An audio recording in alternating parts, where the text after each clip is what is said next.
Welcome to Oracle Class 312 on September the 23rd, 2024. I'm Ray Smith, the host for Yet Even More Stories from the Secret City. And I'm delighted today to have as my guest, well, that ain't it, Emily Strasser. Emily's going to share with us about a book that she's written, uh, published, and has had a good run. It's Half-Life of a Secret. And let me unshare this screen. Stop the share. All right. And now get rid of that. Change the view to multi. Okay, I got it. All right. Let's see if you can see let's see what's happening there. If you can see, that's the book that we're talking about, Half-Life of a Secret. And I think you'll enjoy learning about Emily and her book. So, Emily, without any more introduction than that, let you introduce yourself. I know that you recently made a change in where you live and what you're doing. So, just start from, well, you're going to eventually come back to your time in Oak Ridge, I know, but tell us about your education and what you're doing now, and then let's talk about your book, okay? Sounds good. Thanks. Thanks for having me, Ray, and good to be here with you all. I actually, yeah, I was in Oak Ridge last April giving some events. I don't know if maybe I've come across some of you before. So if so, hello again.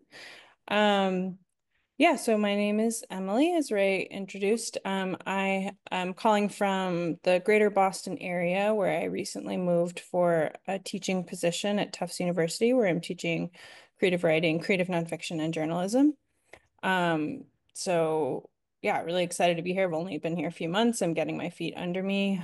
I grew up in Atlanta, and as Ray said, I'll get to Oak Ridge, but grew up spending a lot of time on Watts Bar Lake with where my grandmother lived. And so that landscape is very dear to me, which is a sort of central emotional element of the book. And I just moved from Minneapolis, Minnesota, where I was for about 10 years. That's where I went to grad school and got my Master's of Fine Arts MFA in creative writing. So that's kind of what set me on the path. That's where I got started.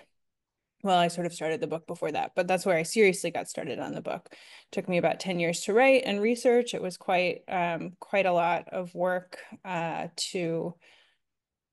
I mean, I don't have a history background or a science background, and so I had to learn a lot. A lot of people were very helpful. I even see, I mean, well, Ray Smith was extremely helpful in helping me make connections locally with people who knew George, my grandfather, who worked at Y12, and sort of uncover other little tidbits of Oak Ridge history that were hard to dig up. He has kind of an encyclopedic knowledge, so I'm grateful for his help. I see City Behind a Fence on the bookshelf behind you, and I'm sure you have other books that I use in my research on that shelf as well. So Right. yeah. Well, and I didn't say this while I was introducing Emily, and I should have, but like all of the guests that I have on here, she would welcome your questions at any time during the presentation. If you'll just unmute yourself and ask the question, we will have a dialogue. Emily, my class is not normally very talkative, but I do want to encourage them if they have any questions to please interrupt you and ask the question because I think that makes for a better discussion. Before you get into the details of the book, tell us the last award that it has received. Sure. So the most well, most recently I was a finalist for an award that I didn't win, but for the Chautauqua Prize. Before that, the Minnesota Book Award was the most recent one that I won, and then before that, the Reed Environmental Writing Award from the Southern Environmental Law Center. All right, good. So the book has been recognized in several circles as being uh, a really good book. And seriously, the Half Life of a Secret is a good name for it. And let's get into the book now, and please begin by telling us what caused you to want to write the book. Sure. I sometimes start off these talks by reading the first page of the Sure. book. It seems like as good an introduction as any to what got me Please, into writing please this. do that. That'll be great. Okay.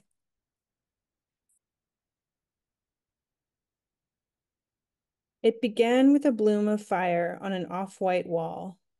The light swelled, blinding yellow darkening to a smoldering orange, all of it surging up from a nest of angry black smoke.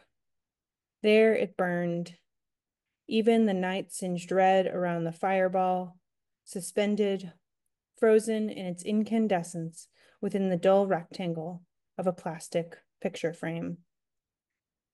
At the center of the bright, billowing thing was the darker shape of a man, arms loose at his sides, stance relaxed. He blocked the light, stood unchanged by it, only the shiny parts of him admitting to some anomaly in the landscape. A glow of firelight on his glasses, a gleam on his bald head. Bald like my uncle, like my father, like the men of my family. He was George, the grandfather I'd never met, the man who died of a heart attack a few years before I was born, in the room next to where I now lay under yellow flowered sheets transfixed by his image. I could see the photograph by the amber light of the security beam over the driveway below, the light that burned all night long because out here in the country, night by itself was too dark. I stared and stared, a clenched thrill in my stomach.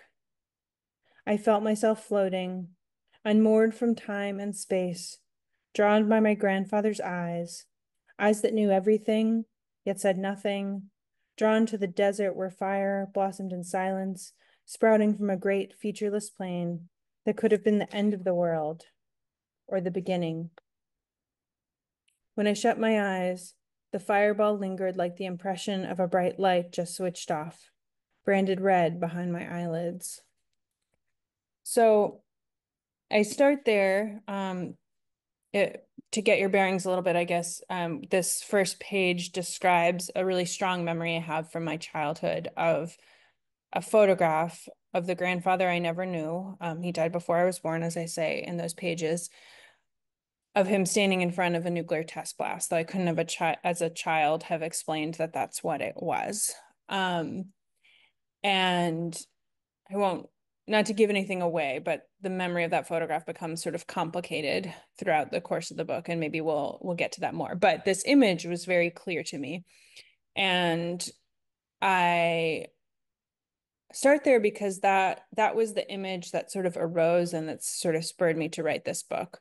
So I spent most of my young adult and childhood life not knowing much about Oak Ridge, not being particularly interested. I spent time in out on Watts Bar Lake, where my grandmother lived, and we would occasionally go into Oak Ridge to like go to Big Ed's Pizza or go to the Science Museum. And mostly what I remember at the Science Museum is that thing that you would touch and your hair would stand up, and that was pretty cool as a kid. But that was just on a rainy day. Mostly we were just outside and in the lake. So but we didn't talk much about this history, and we didn't talk that much about my grandfather for reasons that I kind of later started to parse out. So in college, sort of my senior year, I was at a point that I think a lot of people get at where they are thinking about what kind of person they're going to be out in the world, kind of embarking on now that I have choices about how I move through the world. I'm done with this, set kind of path of schooling. Who am I going to be? Where do I come from? Who am I? Who are my people? So those questions were arising for me. And as I was sitting with those questions, this image from my childhood came back as this really strong memory. And I was surprised by it. And I didn't, as I started to think about it, I started to think, wow, how strange. Not everybody like sort of has an image of their grandfather, like the primary image of their grandfather being standing in front of a nuclear blast. That's a little bit unusual, and not maybe not in the Oak Ridge realm, but among in the wider world. Sorry, my cat here is okay, Molly. And so I found the image pretty disturbing and wanted to understand more about what it was all about.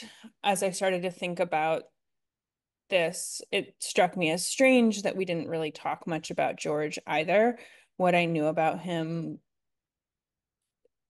was sort of these various things that he had grown up on a farm and he had sort of farmed alongside. I vaguely knew maybe that he worked in Oak Ridge in nuclear weapons, but I didn't really know what that meant. Had no details, and also that he had struggled with mental illness, and that was something that we spoke about sort of only in practical terms of like, there's a genetic component to that. So there was sort of vigilance in the family about, were people okay? So I started to think about like, are these two things connected? This sort of secrecy or is kind of silence connected with this history and connected um, to the ways we didn't talk about my grandfather as a person as much as well. So this sent me on a journey that I didn't know would take so many years. If I had known, I probably wouldn't have started. Not that I regret it, but um, of I started with inner circles talking to family. I think that one of the first books I read was City Behind a Fence, which is fantastic. If you probably many of you have read it, but if you haven't, it's really a great introduction to Oak Ridge history. So I read that book. I talked to family members who knew George. I sort of asked everyone, well, who should I talk to next? And was lucky enough to connect with some folks who knew him and knew my grandparents before they passed away, including people might know them, Dot Wilkinson and Colleen Black and Bill Wilcox. Um, and then it just sort of spiraled out from there to more and more people travel. Eventually I could kind of figure out that this photograph would have been of a nuclear test blast, likely at the Nevada test site. So I toured the Nevada test site and did research in their archives there. I went to Hiroshima, Japan, and spoke to atomic bomb survivors and spent a lot of time in Oak Ridge talking to people, going to the museum, doing a tour of Y-12, the public tour, of course. And yeah, and that took a long time. I guess I'll pause there for questions or for questions from Ray. Or any of you have any questions of Emily, go ahead and just unmute yourself and ask her a question.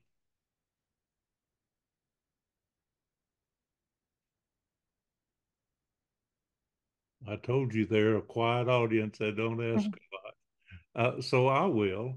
Tell me what you learned about your grandfather, George Strasser, in relation to his work at Y-12. Sure. So what I learned that he worked at Y-12. It was uh, important for me that one of the first people I connected with around that work was Bill Wilcox, who it turned out had worked in the same very small lab at Y-12 during World War II. And they had been sort of reprocessing. So I can get it more into the weeds here with this audience probably, between the alpha and the beta calutrons that was enriching uranium. A lot of the uranium got kind of stuck on the insides of the machines, and they needed chemists to basically reprocess it because they couldn't waste it. It was, very rare material. And so they needed people to reprocess it and make it into a form that it could be reused and put back in the machines and reprocessed again.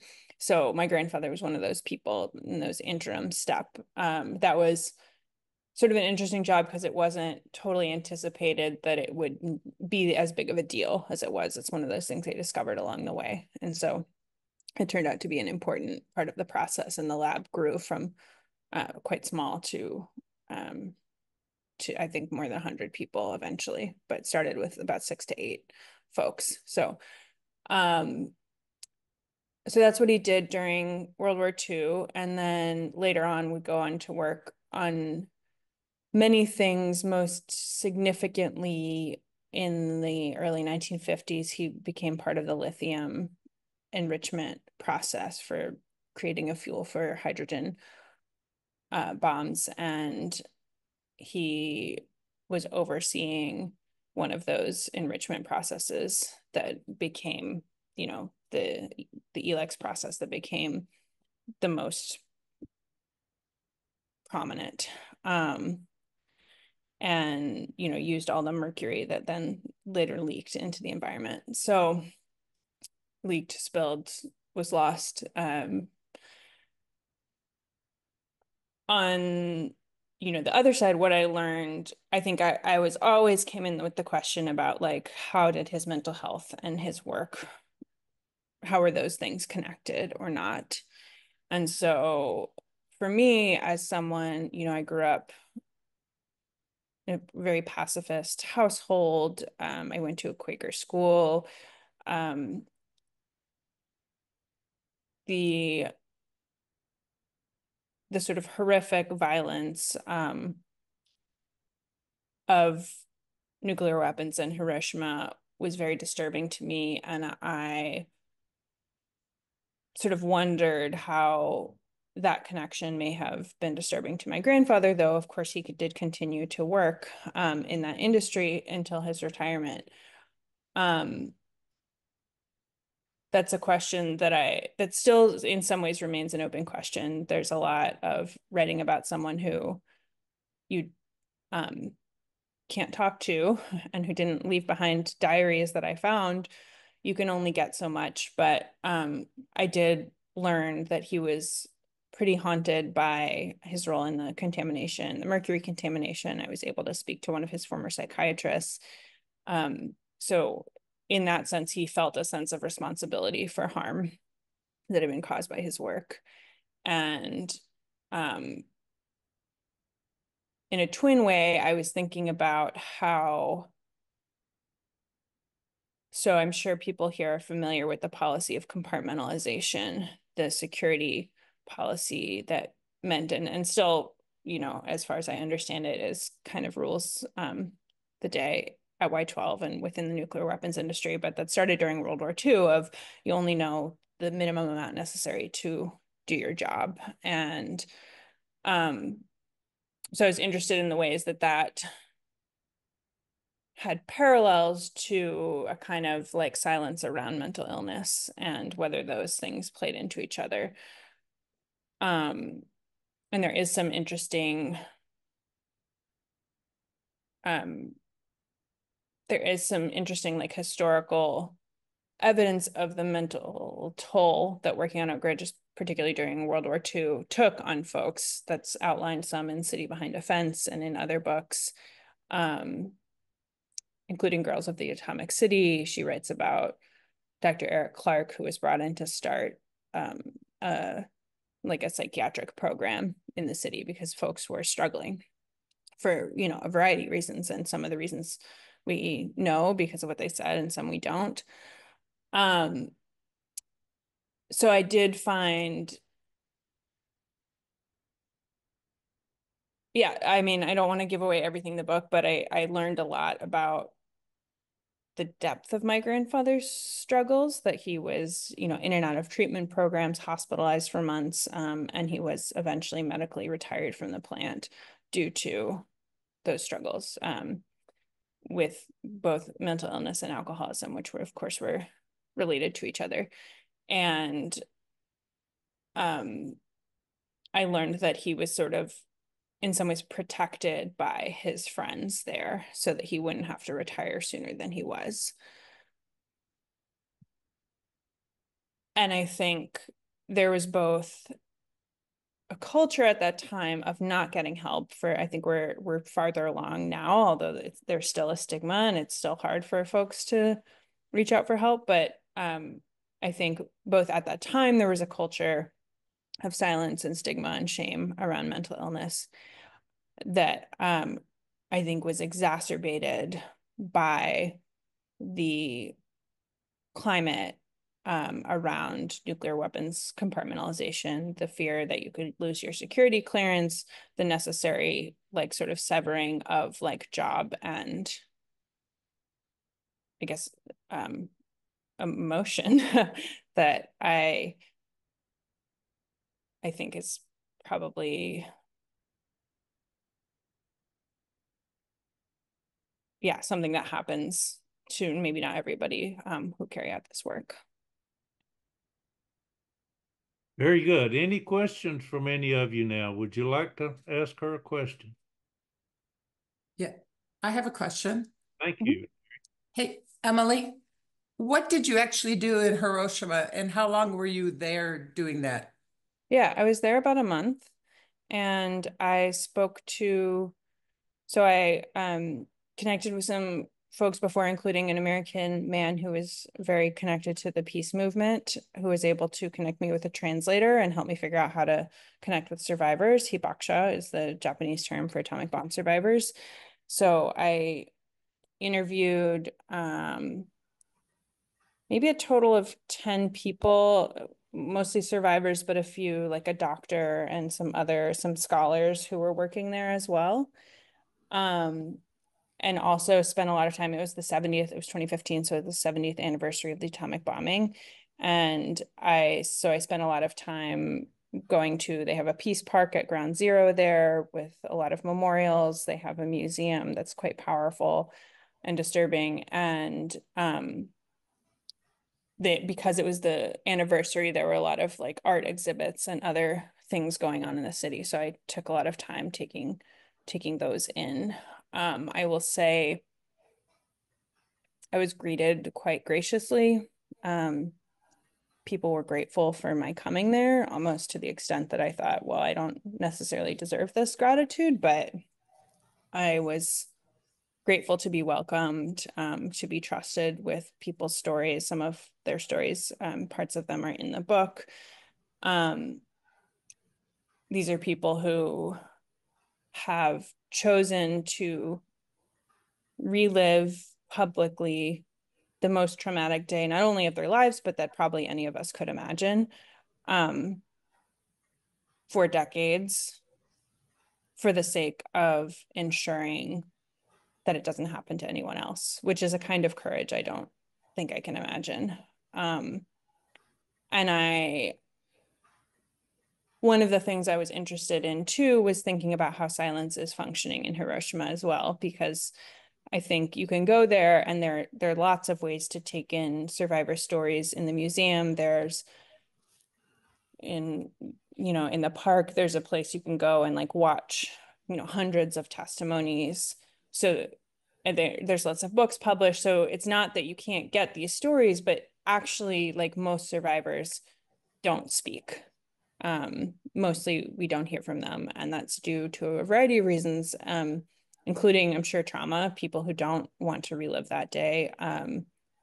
Also stigma. There was, because there was so little understanding of the after effects of radiation, and because people were getting sick later on with cancers, um, there was a fear of passing on genetic effects to the next generation. So a lot of survivors faced, not only had they survived this horrific event, lost family members, friends, but they struggled to like find folks who were willing to marry them because they were afraid that the children would suffer genetic disorders and health impacts, and so some people like had to hide their history and hide their status, and were shunned. So that's a really, I think, lesser known after effect of the bombing. Did the people also talk about mental illness that they suffered from after this? Yeah, that's a good question. I there are some people who did. I'm thinking particularly I also went to Nagasaki. I didn't know much about that, but I went because it's also of course an important part of the story. And I remember speaking to one hibakusha. It wasn't a formal interview, it was more of a casual conversation.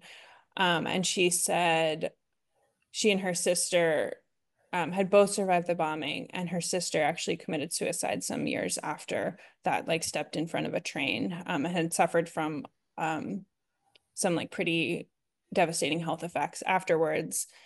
And she said, I think she told me you either have the courage to die or the courage to live.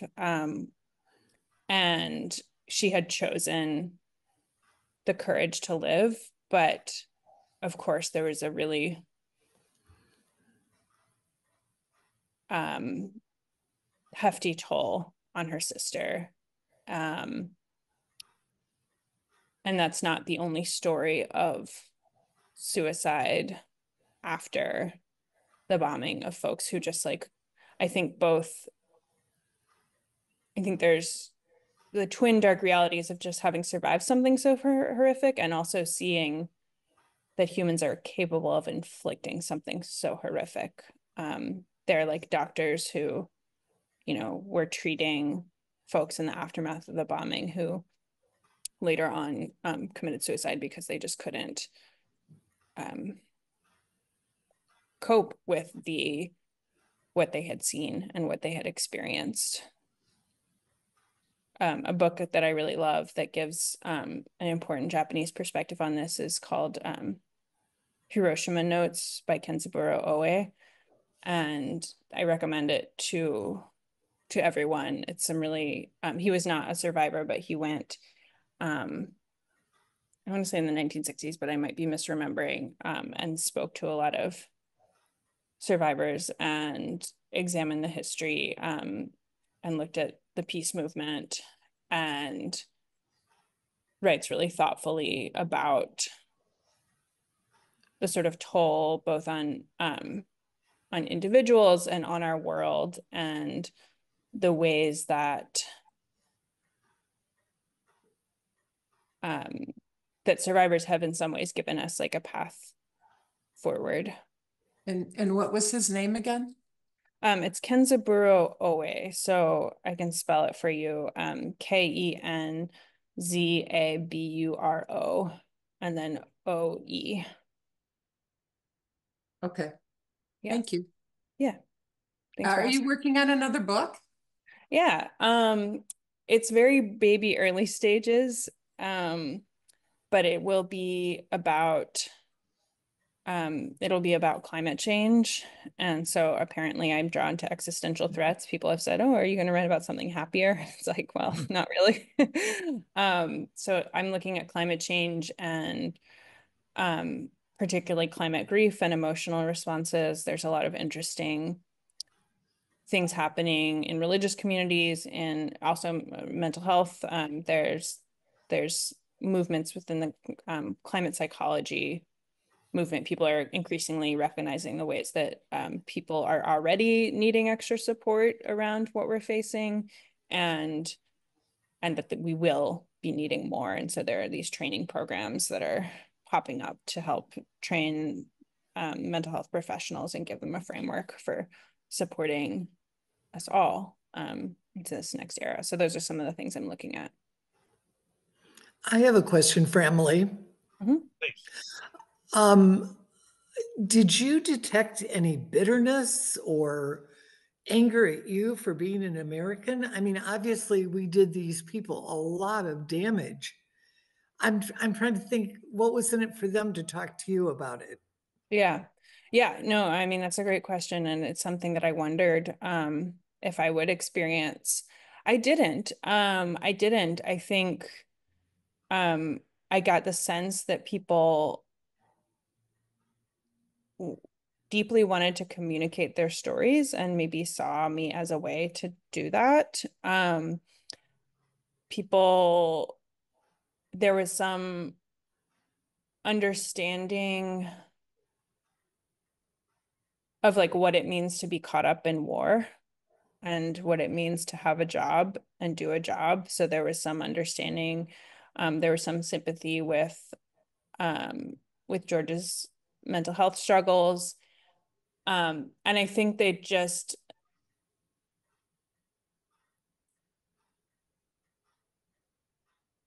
didn't hold me responsible in any way. I did speak to someone who was really interesting, who felt a lot of anger sort of at the American government, but not towards American people or not towards me. And I was, his voice is in the book. He is an interesting man because he was the head of he ran the Peace Museum for a while. And he actually had been an in utero survivor, but was one of these people who didn't want to share. So his mom, he has been exposed because he was, he was in utero when his mom had been exposed to the bombing. And he had spent most of his life not sharing this story, not so much out of shame, but out of a feeling that he didn't want his life to be defined by that status. That he thought there was sort of an automatic granting of a kind of hero status to survivors, that he didn't want that to be sort of the definition of his life. And he felt tired of, he'd grown up in Hiroshima and like was surrounded by these stories his whole life and just didn't want to be associated with them. So he actually, like, the Japanese government has a program of giving free health care to survivors of the bomb, and he, like, for a while refused to use that because he just didn't want any part in that. And so then he gets appointed to be the head of the Peace Museum without anyone knowing that he was an in utero survivor and that he had lost his father to the bombing. And and then it came out that he was a survivor. And so all of a sudden he was thrown into this limelight that he had never wanted. And he told these amazing stories of like speaking to, as his role, he would often like have to give tours of the museum to dignitaries, governmental officials, military representatives from different countries. And he talked about how people would often ask him, how eventually he sort of learned that his personal story would move people in a way that just giving the history would not, that it was a way in for people and they would like express emotion.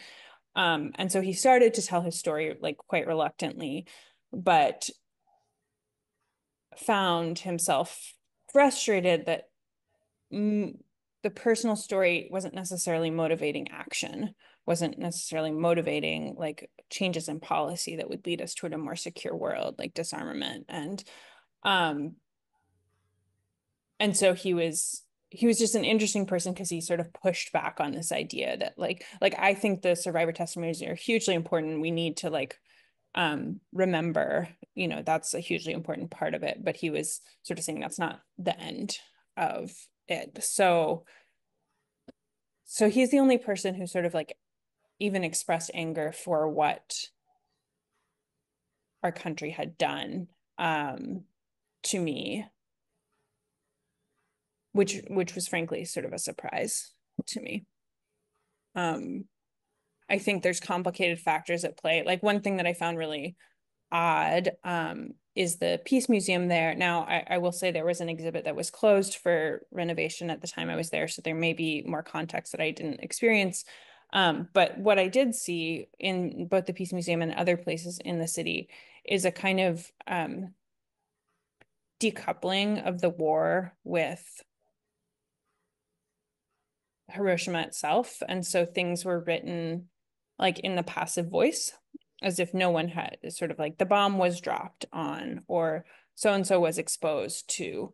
So there was this like not framing the bombing within the context of the war, and not calling out the US as the perpetrator of the bombing, which I was really surprised by.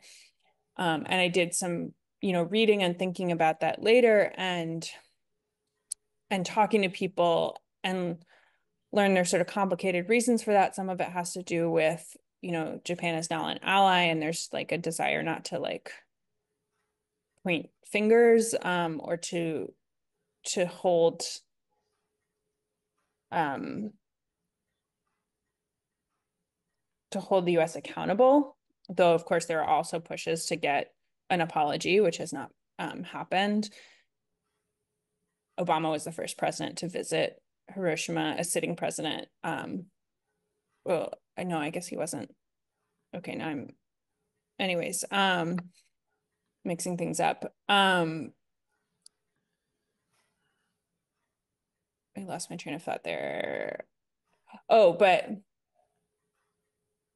I think there's sort of a problem. To be clear, I consider the bombing of Hiroshima as a war crime. And it is also important to acknowledge that the Japanese also committed war crimes, and that it was like a really horrible and messy war on both sides. And I think the way that this history is told, as I experienced it both in Hiroshima and in Oak Ridge, there is like not a connection made between the two. And some of the historical reasons for that have to do with like a like the Japanese government not wanting to admit responsibility for war crimes, in large part the European powers like letting that happen. And some, scholars have attributed that to racism, that we wanted to hold, Germany accountable for war crimes on like essentially European peoples, and yet the Japanese committing war crimes on non-white peoples were sort of less important. And also, the Japanese were, imperialists. They were committing crimes against colonial peoples, which like the US has committed plenty of crimes against peoples who have been colonized. And so there was like, what precedent do we set? So it's just to say that it's very complicated, the historical reasons for there being a lack of holding both sides accountable for the war crimes they committed. Thank you. Thanks for the question. Hi, Emily. I have a question or a story, a little bit of a story. So I grew up in Hawaii in the 50s and 60s and 70s, and we didn't stop doing bomb drills and going under our desks until the late 60s, I think. So there was a lot of focus on what happened in at Pearl Harbor and our own camps for the Japanese. I will be at Hiroshima next March. Do you have any? What can I expect to do there in a year, in a day, maybe a day and a half? It's with a group, but I could splinter off if there was something better to do. Yeah. I mean, I would go to the Peace Park. It is the central memorial, as much as some of the ways that history is told is sort of sanitized. I think it's still powerful and important. It's a powerful spot for survivors, and there's lots of moving memorials there. I find one of the most is they have like a memorial to the unknown dead, like the ones who still haven't been named. Because what is the number of, do you know the number of those? I don't off the top of my head know how many were unnamed. There But are I'll see it there. You'll see it there. Yeah. Okay. Okay. Yeah, it's the there's a lot of memorials in the park, but it's definitely doable within, you know, you could see them all in an hour, depending on just how long you want to spend at each one. And the museum too, it's like there's sort of gut-turning artifacts there that are important to see and witness. I guess the other thing that I might encourage if you had the time would be, I don't know what will be happening in March, and it isn't the anniversary, so there might be less. But I actually found some of the art to be quite moving and important as a different way in, because sometimes I think when we see sort of the things that are most close to the suffering, like we can almost shut down, right? It's so much to take in.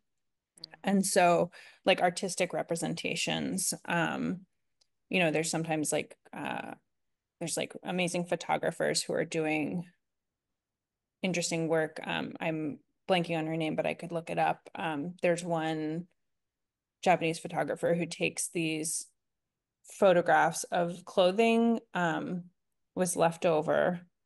And they're sort of illuminated. And so there it's like this really intimate way of like interacting with an artifact that moves in a different way that maybe the official memorials don't. So I might look up if any of the art museums have anything. Okay. Yeah.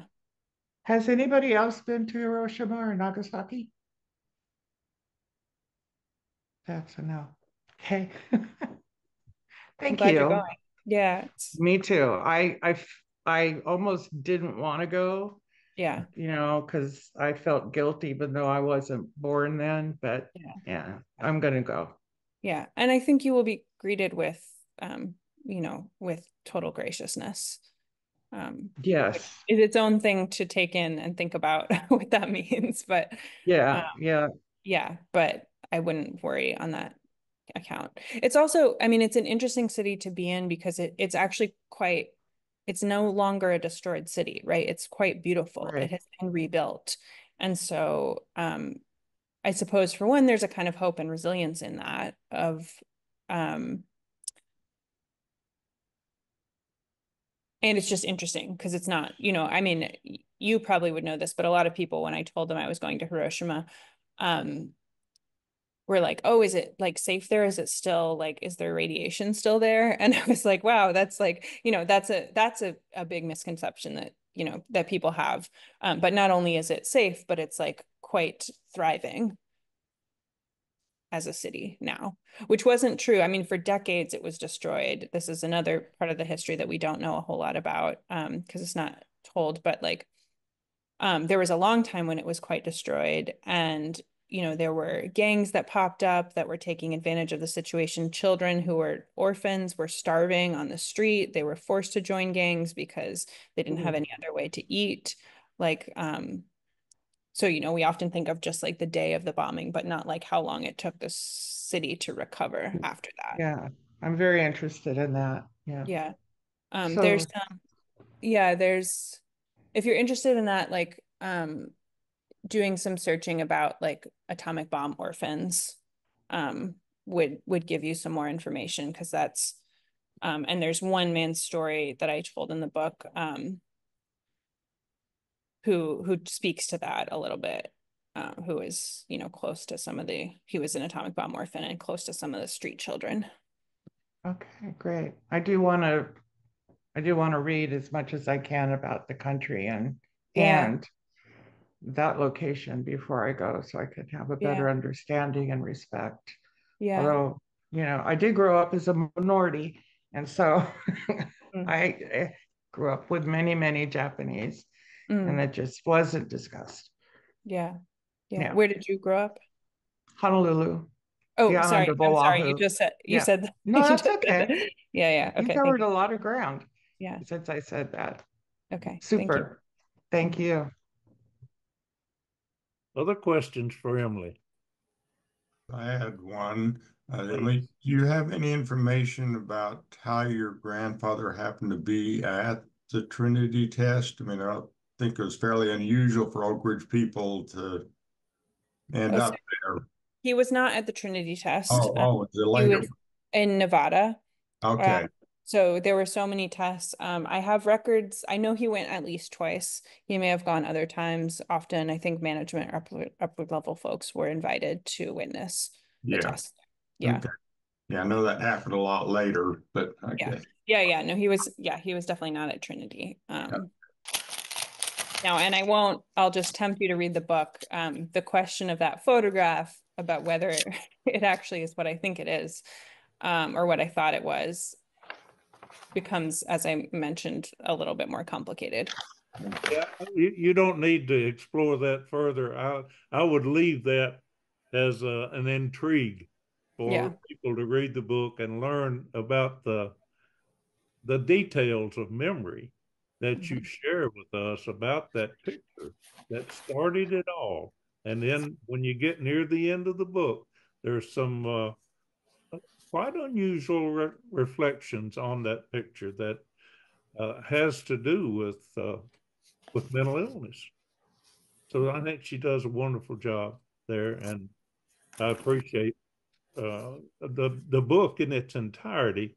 Having worked at Y12 for 47 years myself, I know exactly where George worked. I know exactly the processes that he worked with. Excuse me, there's someone who's scratching paper that's interrupting our video. If you'd mute yourself, it would be better. So I would encourage you to consider Emily's book, and she's given us a lot of good information about what's in the book, but she's not shared all of it with you, and I think that's appropriate. We might think just a little more about your uh, time spent at Watts Bar as a youngster. Talk just a little bit more about that, things that you remember, and the people who were around you there, the others who lived close. Just talk a little about the setting in Watts Bar. Yeah, sure. Yeah, so Watts Bar, so as I later learned, basically, so my grandparents did live in Oak Ridge from 1943, um, until my grandfather's retirement, basically, in the early 80s. Or no, sorry, he retired in the 70s. He died in the early 80s. But in 1961, I believe, bought this land out on Watts Bar Lake as sort of a summer and weekend getaway, with actually a number of, they bought it in common with a number of like other folks who were high up um, in the Oak Ridge, um, upper management at Y12. And so, yeah, it was a sort of an unusual situation where they decided to go in with their friends and co-buy this land, and eventually like divided it into lots and had their own spaces, but it was certainly like a communal space where, all the kids were close, all the families were close.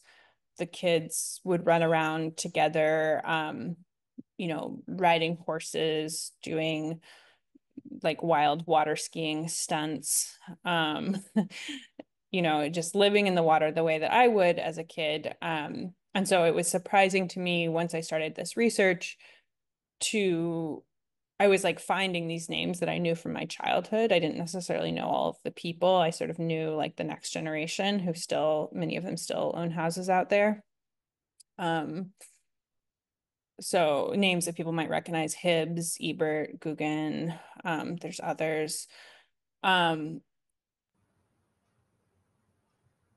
I started finding their names in like records, that I was reading. And so it was like, oh wow, this was like a playground for Y12's like up and coming.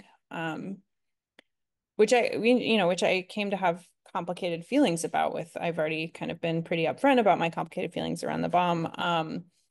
And so to see like, oh, this was like this place that is like one of the most important places in the world to me. I felt quite at home. I loved and still love this landscape and still, care for it. And my family still has a house out there. They rebuilt, so it's not the original home, but you know, learning about like the origin of that house. And then later, I did a lot of research on sort of the environmental contamination, particularly around the mercury, which you know, my grandfather had been like responsible for. And a lot of that mercury is now buried in the sediment of Watts Bar. And, you know, the evidence that I can best parse at this point is that it's relatively safe because it's buried under clean sediment, but only as long as it stays buried. And there are times when that has not been the case after the TVA coal ash spill. They're not supposed to dredge in the lake for this reason, to keep both the cesium, the radioactive cesium, and the mercury stable and buried under this clean sediment. But they did actually do some dredging like in the middle of the night, trying to get some of the ash up. And I don't fully know if it was like a mistake that they didn't realize they weren't supposed to, or sort of deliberate. That's maybe a more complicated investigation. Anyways, it is sort of frightening to think that it's all down there. So I guess just to say that in large part, this book came out of like that is the place. I never lived in that house, but I'm sure many people can relate to having a beloved landscape and a beloved place. And often it is a grandparent's home, or a place where families gather. Um, and I love my family, and I still do. And in large part, this book came out of the cognitive dissonance of that, and uncovering the complex history behind it, and feeling like, how do I hold these two things as true, you know? And how do I reckon with it? The subtitle of the book is Reckoning with a Hidden History. So it is a reckoning for me. And probably there are questions there that I will be answering my whole life. But, you know, I will say there's a loud truck outside. There are folks, particularly, you know, particularly the sick workers movement that largely happened in the 1990s, who fought very hard for cleanup and compensation and transparency. And there's still a lot of work to do there. It's not perfect, but they were able to pass the Energy Employees Compensation Act that does compensate nuclear workers for exposure-related illnesses. And I'm grateful to people who fought for that, and who fought for cleanup of Oak Ridge, and hope that more people will continue to like pay attention to those questions, because the land is precious. You know, it's beautiful. It's a beautiful place to live. It's a beautiful area. And we should care for it. Very good. I think you are unique in having had a close relative who had the leadership responsibility in the area when the actual mercury was spilled, and did get into the East Fork of Poplar Creek, gone down to the Clinch River and into Watts Bar. And there's a lot more to that story about the coal ash spill. As you know, there are people who are suffering illnesses as a result of working around that cleanup. So Yeah. there's significant issues associated with that. It's a Yeah. very complicated issue concerning work around hazardous materials. We don't always recognize how hazardous it is until it's too late to have protected people properly. And then, of course, I agree with you, the fact that we have some compensation for folks who have illnesses associated with that work is a good and proper thing to do.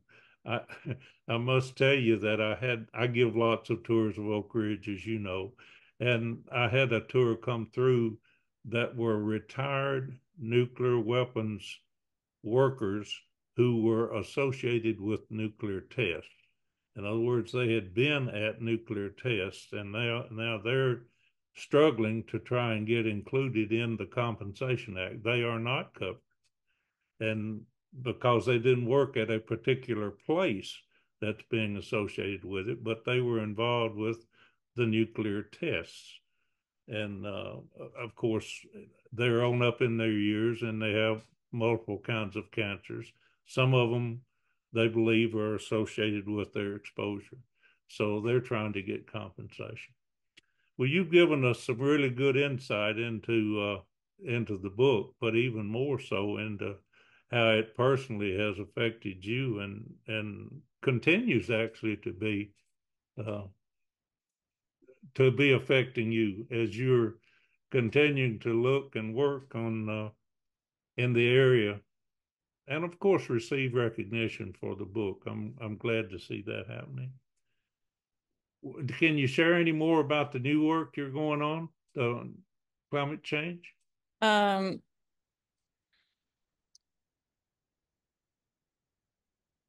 I hate to say that I feel that it is too new to really get much deeper into it. I hesitate to, Well, that's good. so No, sorry about that, but no.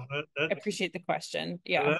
That's not a problem at all. I appreciate the fact that it's it's early in the research, so there's not a lot to say yet. Yeah. Anything anyone else would like to ask her about Half-Life of a Secret, or anything more you'd like to ask Emily? We've got a few more minutes. Well, this is Nancy Harden, and it's perhaps not directly related, but it relates to the dropping of the bomb itself in one sense. I keep hearing comments that there were peace talks going on between Russia and the US. And one of our earlier speakers talked about Russia taking over Japan if we hadn't dropped the bomb. Where, do either of you have anything about that?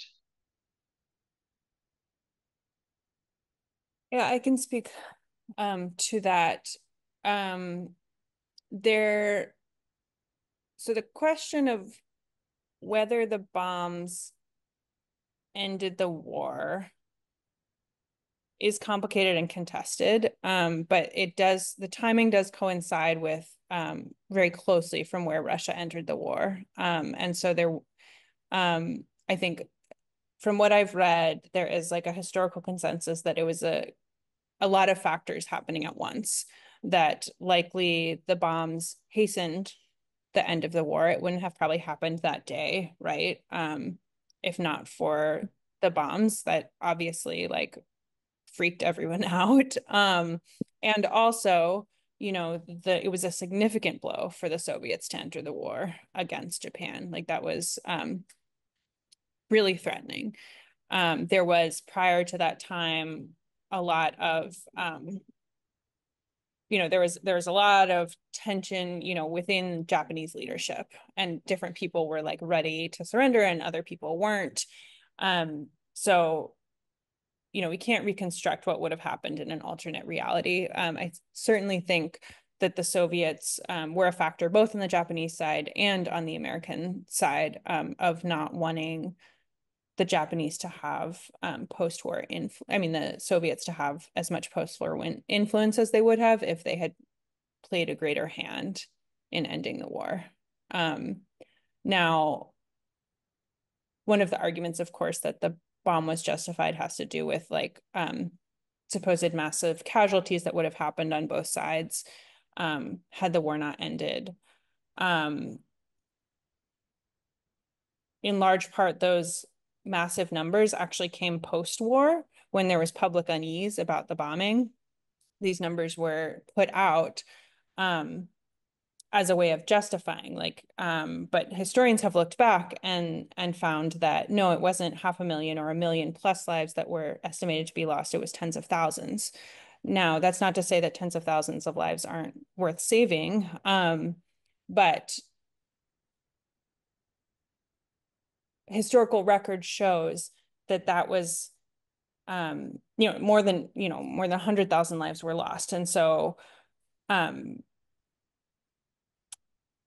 there was, as there is in war, a prioritizing of, it's about American lives. It wasn't about saving these massive, massive casualties. There is also, people talk about like that it was to prevent the land invasion, and the land invasion wasn't actually scheduled till November.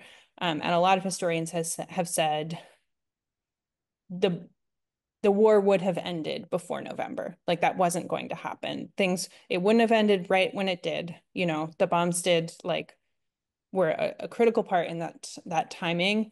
But the war would not have lasted till November. Japan was crumbling quite a bit at that point. So I do write about this a little bit more in the book. But I encourage folks, if you're interested more in that history, someone I found really helpful on it was Alex Wellerstein. He has, and I think I saw his book on Ray's Shelf.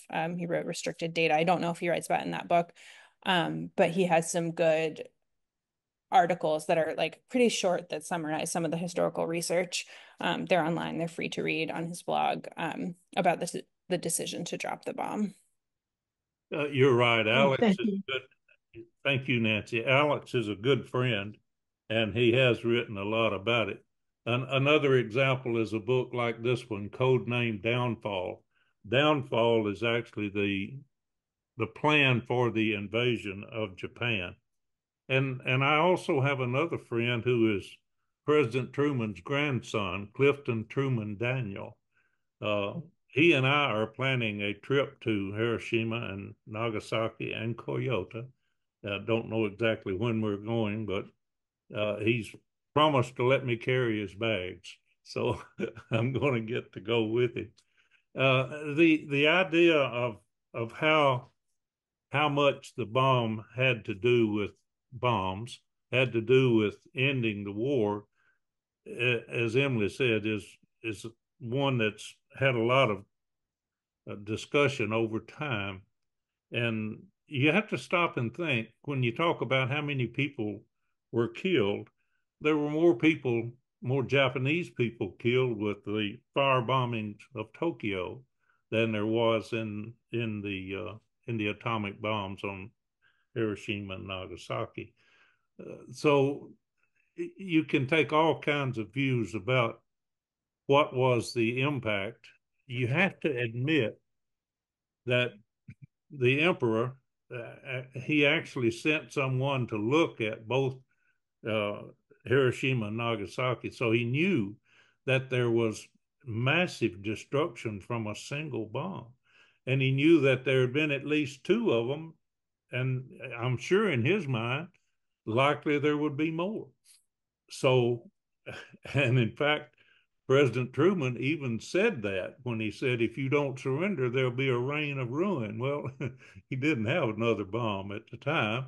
They'd used up all the material, so it would not have been an immediate next reaction on the part of the United States, but in fact, it would have come if they had not surrendered. There would have been more atomic bombs dropped, I believe. So they did have an effect on ending the war. Just how much Russia entering into the war had to do with it is still something that can be discussed at length.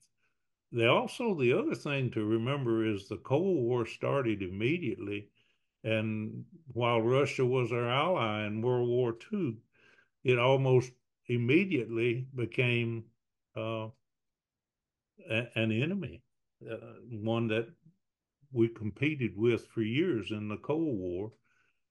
Actually, as you well know, Y-12 was the one that was producing all of the secondaries, over 30,000 of them for nuclear weapons during the Cold War. Russia was in a race with us, and the Soviet Union literally broke its economic back trying to produce as large amount of nuclear weapons as they could. There's a lot to the story associated with nuclear weapons. Emily has done a lot of research and has strong opinions, and which is appropriate and good for her because of what she's learned and what she knows. The fact that she had her grandfather had such a pivotal role in a portion of the Cold War. That lithium process at Y-12 was essentially another Manhattan Project type effort. They knew that the Soviet Union had developed a hydrogen bomb, and we wanted to have as many or more and larger. And if you'll remember the facts of the megatons of nuclear weapon testing that was done in the atmosphere and later underground. It's amazing when you stop and think about the magnitude of the Cold War and the numbers of nuclear weapons that were developed and created in both countries, and then China. And of course, you know the story of Klaus Fuchs, who was the spy at Los Alamos, who gave the plans of Fat Man to Russia before we ever used it. When he got out of prison in Europe, later he gave the plans of Fat Man to China. So he did a lot to spread the knowledge of nuclear weapons around the world. Any other questions for Emily? We've had a really good discussion today. I so much appreciate you class members speaking up and asking questions of the guests that I've had on. Anything more for Emily?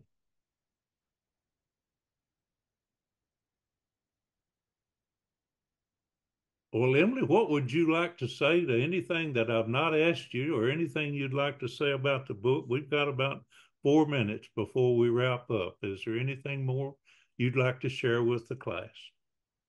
Yeah, I'm grateful for all your questions. I feel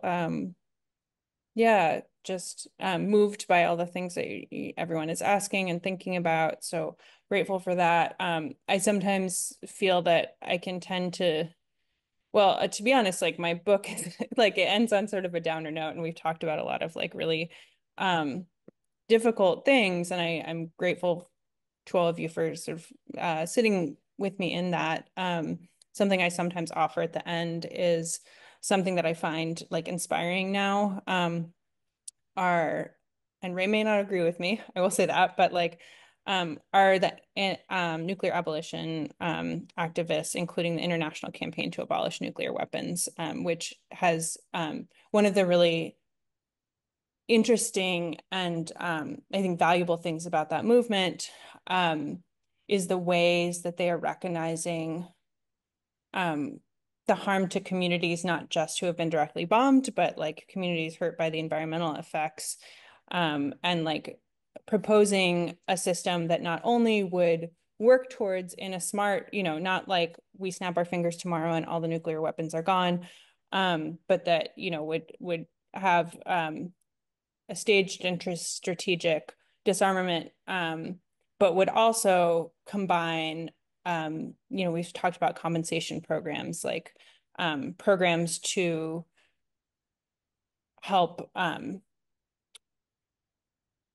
create reparations to right the historical wrongs to the communities who have been harmed by nuclear weapons. And they won the Nobel Peace Prize in 2017. Was accepted by Setsuko Thurlow, who's a Hibakusha Canadian who now lives in Canada. So I find their work, I find their work inspiring. So I'll just share that if folks are curious to look into it. Thank you for that. I think that is an interesting outcome of the nuclear weapons issue of, going from this idea of mutually assured destruction, which for some people will tell you that it's kept us from having a global war. Others will tell you that we're just, minutes away. I have a book I want to show quickly. I had an opportunity to go into Europe a few months ago and had a 4-hour layover in Paris at an airport. And I spent my time reading this book, Nuclear War by Annie Jacobsen. It's all about the 15 minutes that takes place after North Korea launches ballistic missiles toward the United States. And what does Russia do? We have, if you stop and think about it, we have a policy that says launch on warning. That means when we know that nuclear weapons are headed toward us, we've got to launch ours out of these missile sites, because if we don't launch them, those coming in are going to take out our nuclear weapons. What a note to end on, Emily. Thanks. I have that book on my shelf too. Oh, do you? Okay, good. Yeah, it's behind me. Yeah. All right. Well, we're out of time. Thank you so much for being our guest. You've been an excellent guest and shared really well with us about your book. And I encourage folks to get yourself a copy of The Half-Life of a Secret. It's available on Amazon. And thank you for coming. You came to Oak Ridge and made a talk for us there in the library. Nancy Harden remembers that. She's the chairman of our Friends of the Library, Oak Ridge, and we appreciate that. And you've been on my video cast, Hidden History, Stories from the Secret City, and now you've been on my class with the Oak Ridge Institute for Continued Learning. So I really appreciate your assistance over the times that I've asked you. You've been very responsive, and thank you for being with us today. Well, I appreciate you for having me on. All right. All right. Folks, I want to tell you that we will have another series coming up of 3 Monday mornings. And if you're interested, sign up for that. And I don't remember the exact dates for it, but it'll be coming winter spring session, I believe will be what it is. And I'll make a promise to you. I will talk to Clifton Truman Daniel and see if I can get him to be a guest for us. You know, he does a one-man show, Give 'em Hell Harry, where he portrays his grandfather. So I think he would be a good guest for us to have on next time. So I'll tease you a little bit with that. Thank you all very much for being a part of our program. And Emily, thank you again. Such a great job you did for us today.